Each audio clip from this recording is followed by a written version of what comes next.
ज्ञान सागर में हम आपके लिए लेकर आए हैं कबीरदास जी के शब्द, जिसमें बताया है बच्चों, कबीरदास जी ने बताया है शब्द के माध्यम से कि ईश्वर को पाने के लिए हिंदू और मुसलमान दोनों ही उपासना करते हैं, परंतु यह पद्धति उनकी गलत है। यह विधि उन्होंने, कबीरदास जी ने उस विधि को गलत माना है। उनका विचार है कि ईश्वर उनसे सबसे अलग है।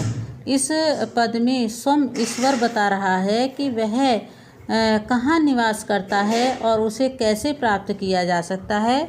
स्वयं ईश्वर ने बताया है कि हम ईश्वर को कहाँ प्राप्त कर सकते हैं। तो आइए समझते हैं इस पद का अर्थ। मोको कहाँ ढूंढे बंदे, मैं तो तेरे पास रे। कबीरदास जी कहते हैं कि मनुष्य ईश्वर से कह रहा है, ईश्वर मनुष्य से कह रहा है कि हे मनुष्य, तुम मुझे कहाँ ढूंढ रहे हो, मैं तो तुम्हारे पास हूँ। मोको कहाँ ढूंढ रहे बंदे, यानी कि ईश्वर मनुष्य से कहता है कि तुम मुझे कहाँ ढूंढ रहे हो, मैं तो तेरे ही पास हूँ। ना मैं देवल ना मैं मस्जिद, ना मैं मंदिर में हूँ और ना ही मैं मस्जिद में हूँ, ना ही मैं काबा में हूँ और ना ही मैं कैलाश में हूँ, ना तो कोने क्रिया में हूँ और ना ही मैं किसी कर्म कांड में हूँ, न योग वैराग्य में हूँ और ना ही किसी योग वैराग्य में हूँ। यानी कि मैं किसी योग वैराग्य मतलब योग साधना या सन्यास, जो भी मुझे सन्यास बनने से भी मुझे नहीं पाया जा सकता। नहीं योग वैराग्य में, यानी कि योगी सन्यासी बनने से भी मुझे नहीं पाया जा सकता। खोजी होए तो तुरंत मिलियो जाऊँ। कोई सचमुच मुझे खोजना चाहे तो मैं पल भर की तलाश में ही उसे मिल सकता हूँ। मैं पल भर की तलाश में ही मिल सकता हूँ यदि मुझे कोई खोजना चाहता है तो। कबीर कहे सुनो भाई साधो। कबीर कहते हैं कि हे संतो, मैं तो हर जीवनधारी की सांस में बसा हूँ। कबीर कहते हैं कि हे संतो सुनो, मैं तो हर प्राणी की श्वास में बसा हुआ हूँ, यानी कि सांसों में बसा हूँ। प्रत्येक मनुष्य की सांस में मेरा निवास है। तो बच्चों, मनुष्य ईश्वर को पाने के लिए क्या क्या करता है? वो मंदिर जाता है, मस्जिद में जाता है, कर्मकांड करता है, अपने अपने धर्म की मान्यता के अनुसार ईश्वर को प्राप्त करना चाहता है। और ईश्वर को वो कैसे प्राप्त करना चाहता है, ये सब अब देखिए नेक्स्ट। संतो भाई आई ज्ञान की आंधी रे। संतो माने सज्जन। कबीरदास जी कहते हैं कि कबीर जो है वो भक्ति मार्ग की शाखा के कवि हैं। वे ज्ञान को महत्व देते हुए कहते हैं कि संतो भाई, ज्ञान की आंधी चल पड़ी है। ज्ञान की आंधी ने ज्ञान की आंधी आने से जो संदेश की टाटी थी वो उड़ गई है। संदेह माने भ्रम, भ्रम माने संदेह, यानी कि जो भ्रम की टाटी थी वो उड़ गई है।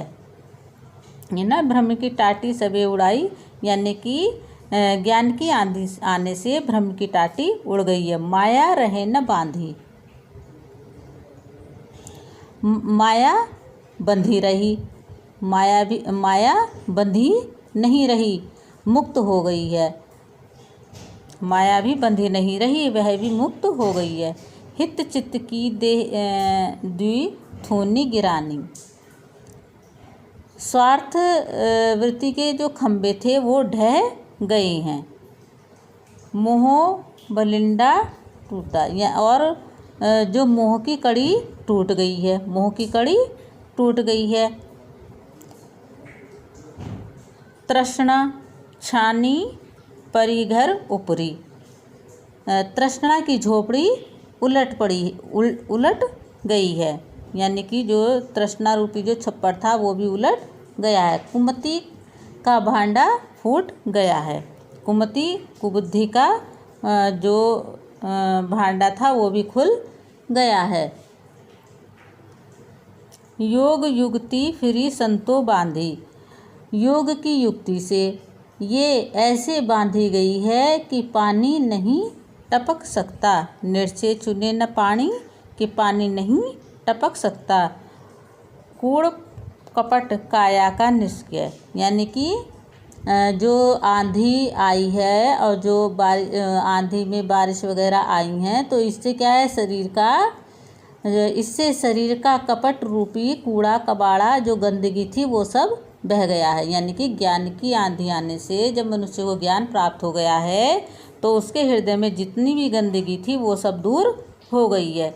हरि की गति जब जानी, जब उसने हरि की यानी कि ईश्वर की गति समझ में आई, जब उसको हरि की गति समझ में आई, या जब यानी कि उसने हरि के ज्ञान को प्राप्त कर लिया, यानी कि जब उसने भगवान की भक्ति समझ में आई तो उसके अंदर जितना भी कूड़ा करकट या गंदगी भरी हुई थी वो सब दूर हो गई है।